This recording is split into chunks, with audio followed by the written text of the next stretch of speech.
ధీటుకు ధీటు సై అంటే సై అనేవాడు పవన్ కళ్యాణ్ ఒకడు.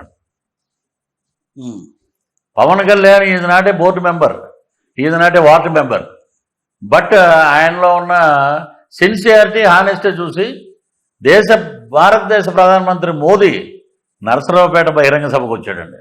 That is the power of Konidela Pawan Kalyan. ఇప్పుడు మీరు పిలిస్తే వస్తాడా? రాడు కదా.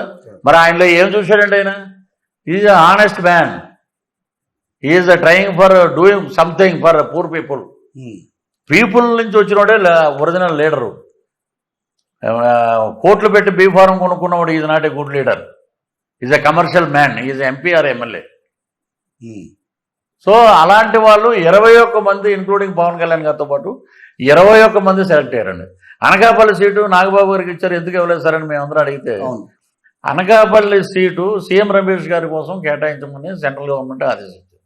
అక్కడ ఫ్యాక్టరీలు కడతాడు ఆయన, ఉపాధి అవకాశాలు బ్రహ్మాండం ఉంటాయి. పీపుల్ అందరూ లోకల్ అని చెప్పి అతని చుట్టూ తిరిగిపోయారండి సీఎం రమేష్ గారి చుట్టూ. వీళ్ళు ఎక్కడైనా పాచిక పారలేదనుకోండి ఏం చేస్తారంటే నాన్ లోకల్ అని పెడతారు. మరి నీ తల్లిగారిని తీసుకొచ్చి వైజాగ్లో పెట్టి వైఎస్ విజయమ్మని ఎంపీగా పోటీ చేస్తే షీఈజ్ ఆల్సో నాన్ లోకల్. ఇది ఇలాంటివండి. అంటే సామధాన భేద దండోపాయాలన్నీ చేస్తారు. ఆవిడ వంగాగీత గారు ఏడుస్తుంటాయి లాస్ట్లో, నన్ను వెళ్ళిపోమంటున్నారు పిఠాపురం వదిలేంటే. డిప్యూటీ సీఎం అని చేస్తా అన్నాడు. మరి ఆ గ్రంథి శ్రీనివాస పవన్ కళ్యాణ్ మీద గెలిచినోడే, ఆయన డిప్యూటీ సీఎం ఎందుకు చేయలేదు? కూరగాయలు అమ్ముకుంటా కూడా పనికి రాకుండా చేశాడు అతను. ఇక్కడ తిప్పల నాగిరెడ్డి గెలిచాడు, ఆయన్నే డిప్యూటీ సీఎం చేయొచ్చు కదా. అతను ఇంక రాజకీయాలకు పనికిరావన్నట్టుగా అతను ఉన్నాడు. ఏంటంటే మాటల గారడి, మాటలు చూపించటం, జనాలు బటన్లు. వాళ్ళ ఎమ్మెల్యేలే ఉన్నారండి చాలామంది, పేర్లు అనవసరం. బటన్ నొక్కితే పృథ్వీ గారు హైదరాబాద్ వస్తారండి, మా ఫిలింనగర్ కల్చరల్ క్లబ్లో కనపడతారు, లేకపోతే ఏదో మా సినిమా ఫంక్షన్లు ప్రైవేట్ ఫంక్షన్లు అప్పుడు, లేకపోతే వాళ్ళ గెట్ టుగెదర్ జరిగినప్పుడు మేము వెళ్ళి కలుస్తుంటాం.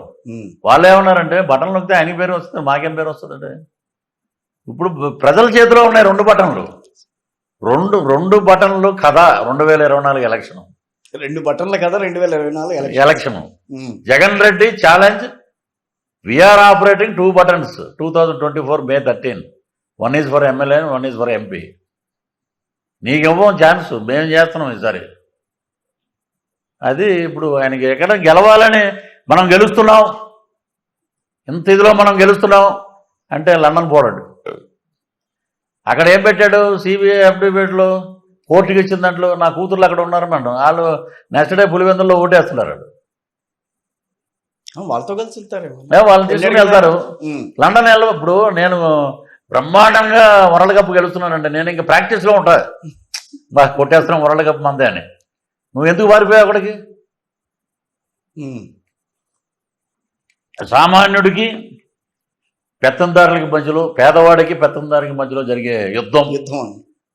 ఆయన పేదవాడు, కడు పేదవాడు, గంటకి 12 లక్షలు ఖర్చు పెట్టి ఫ్లైట్లో లండన్ వెళ్తాడు.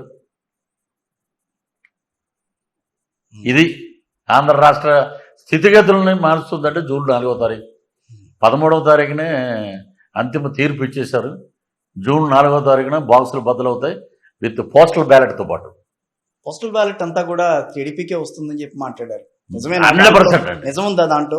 పోలీస్ ఆఫీసర్స్ని, డిఎస్పీలని, ఎస్పీలని, సిఏల్ని, ఇక్కడ ఉన్నటువంటి కానిస్టేబుల్ని, రైటర్స్ని మేము తిరిగిన ప్రతి నియోజకవర్గంలో ఉన్న వాళ్ళందరూ పోస్టల్ బ్యాలెట్ గుద్దేవతలు పడేసేవాడు అంటారు. నిజమే చేశారు. మాకు జీతాలు రావట్లేదండి, మాకు ఎరియర్స్ ఆపేశాడు.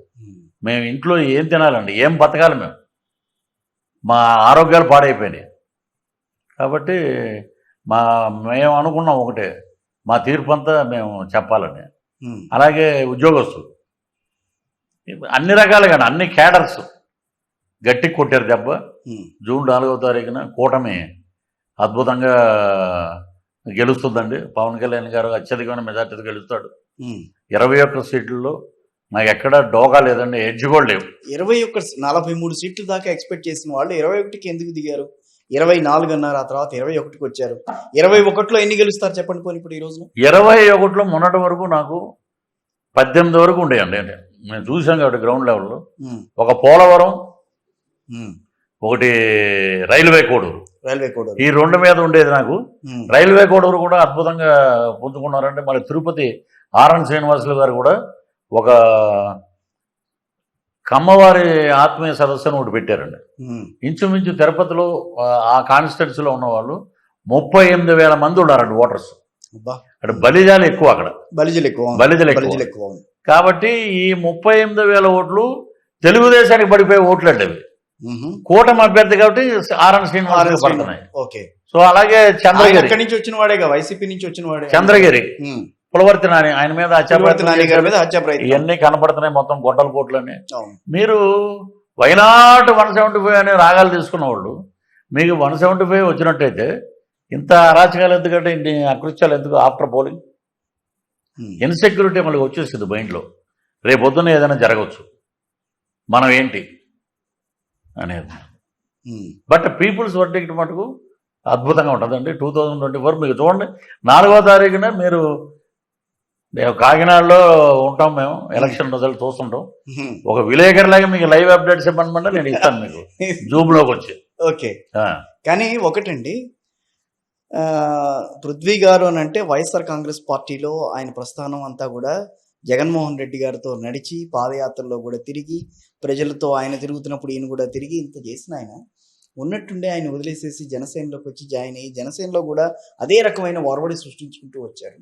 ఏంటి అంత కారణం? ఎందుకని అంత వ్యతిరేకత ఎందుకు వచ్చింది? ఒకటే డిసైడ్ అయ్యాము మేము, నాలో ఏదైనా తప్పు ఉంటే కాణిపాక విఘ్నేశ్వర స్వామి గుడికి రండి, నేను ఒట్టేస్తా.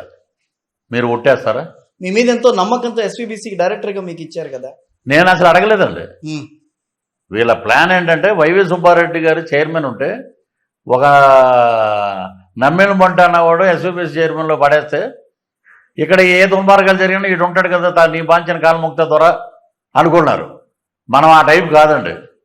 మనకి ఇస్తే ఎక్కడెక్కడ లొసుగులు ఉన్నాయి ఏమున్నాయి అని మొత్తం ఫైల్ పట్టుకెళ్ళి ఇలా జరుగుతుంది సార్ అన్న. ఎలా చూశాడు అన్న, ఏదో బుద్ధి గారు తీసుకొచ్చారు చూడండి అని ఏదో అన్నాడు అయితే ఫైలు. తర్వాత నాకు అక్కడ ఉన్న వాళ్ళు చెప్పింది ఏంటంటే, ఆయన ఎవరు అనుకున్నావు, ఆయన చిన్నాన్న ఆయన. అవునండి, అయితే 2 నెలలు కూడా ఉండవు నువ్వు. అప్పటికి వెళ్ళి 2 నెలలు అయింది, ఇంకో 2 నెలలు కరెక్ట్గా ఆయన అన్నట్టు 4 నెలల్లో బయటకు వచ్చారు. Only 4 months. స్కామ్స్ ఇంట్లో ఉన్నాయండి అక్కడ స్వామివారి సన్నిధిలో. శ్రీవాణి ట్రస్ట్ ఏంటని చెప్పమనండి, రేపు పొద్దున్న మా వాళ్ళు అడుగుతారు. రేపు పొద్దున్న డెఫినెట్గా దీని మీద ఎంక్వైరీ పెడతాడు చంద్రబాబు నాయుడు గారు, పవన్ కళ్యాణ్ గారు. They are having so much information about Srivani trust. మీరు 500 టికెట్ అండి, పోనీ లోపల ఏమైనా అద్భుతంగా మీకు ఏమైనా ఆశీర్వచనాలు ప్రవచనాలు ఏమైనా చేస్తే, ఒకప్పుడు ఆ కప్పే శాలువ ఒక పెద్ద దుప్పట్లా ఉండేది, పెద్దది మంచి మన్నికగా. ఇప్పుడు అది కండువా టైప్కి వచ్చింది. లడ్డు నాణ్యత, ఒక ఇంత లడ్డు, తిరుపతి లడ్డు మనం బస్సులో కానీ ట్రైన్లో కానీ ఫ్లైట్లో కానీ చేస్తే ఆ గుమ్మగుమ్మలు మొత్తం ఫ్లైట్ అంతా కొట్టేది.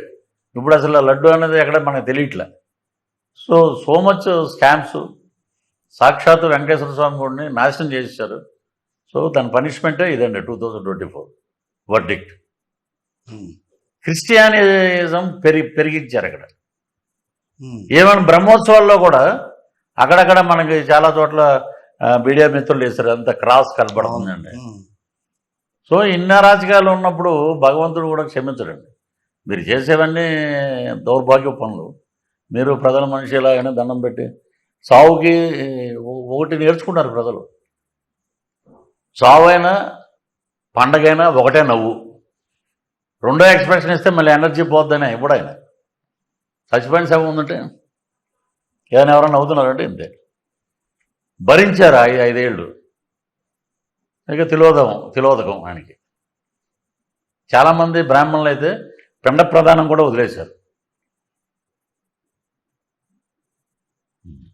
సో ఈ మార్పు అనేది రావాలని మీరు కూడా కోరుకున్నారు? 100% కదండి, 2 ఏళ్ల క్రితమే కోరుకున్నారు. 2 ఏళ్ల క్రితమే వచ్చిన ఇమ్మీడియట్గా నేను బయటకు వచ్చిన 2020 నుంచి నేను ఫేవర్ టు జనసేన 2024లో కండవ వేసుకున్నాను. ఉమ్. సో నేను అప్పటి నుంచి కంప్లీట్ మార్పు రావాలి, గవర్నమెంట్ రావాలి. సో రాబోయే రోజుల్లో పృథ్వీ గారు సినిమాలు చేస్తారు, ఇంకా మీ భవిష్యత్ కార్యాచరణ ఏ రకంగా మంచి ఉంటుంది? ప్రభుత్వం ఉన్నప్పుడు మనం ఎక్కువ దాని గురించి ఆలోచించాల్సిన అవసరం అవసరం ఉండదు. లేదని అంటారా?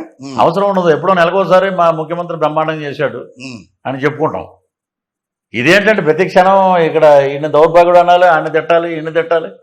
మీరు వ్యవస్థలన్నీ నిర్వీర్యం చేశారు. ఎక్కడైనా ఒకటి ఆలోచించండి, 10 ఏళ్ళు బెయిల్ మీద ఉన్న వ్యక్తిని ఎవరినైనా రాష్ట్రంలో ప్రపంచంలో చూసామా? ఈయన్ని చూస్తున్నాం. బెయిల్ మామూలుగా ఏదన్నా చిన్న గొడవ అయితే ఒకసారి రాకపోతే హెల్త్ ఇష్యూ, రెండోసారి రాకపోతే ఆయనకి బాగాలేదు, మూడోసారి పోలీసులు వచ్చి తీసుకెళ్ళిపోతారు. మరి వ్యవస్థను మేనేజ్ చేసింది మీరా చంద్రబాబు? No answer. పొన్నవాళ్ళు సుధాకర్ రెడ్డి గారు కుక్కపెట్టి ఏడుస్తాడు ఏంటో, సంటిపిల్లటి ఏడిచినట్టు. జగన్మోహన్ రెడ్డి గారికి ప్రమాదం ఉంది, నేను అయ్యో అంటాడు ఆయన. ఇది ఇవన్నీ బిస్కెట్లు, ఇవన్నీ మనం చూస్తుంటాం. బిస్కెట్ వేసాడు, ఇచ్చారు, రేపొద్దున అన్నీ లాగుతారు కదండి బయటికి, మొత్తం బయటికి. ఈడీ అనేది ఒకటి ఉంది, నగిరి రోజా మీద లాగుద్ది మొత్తం. ఇప్పుడు జవహర్ రెడ్డి గారి దగ్గరికి వెళ్ళింది కథ, సిఎస్ స్టేట్. కాబట్టి చట్టం ఎవరిని వదిలిపెట్టదండి.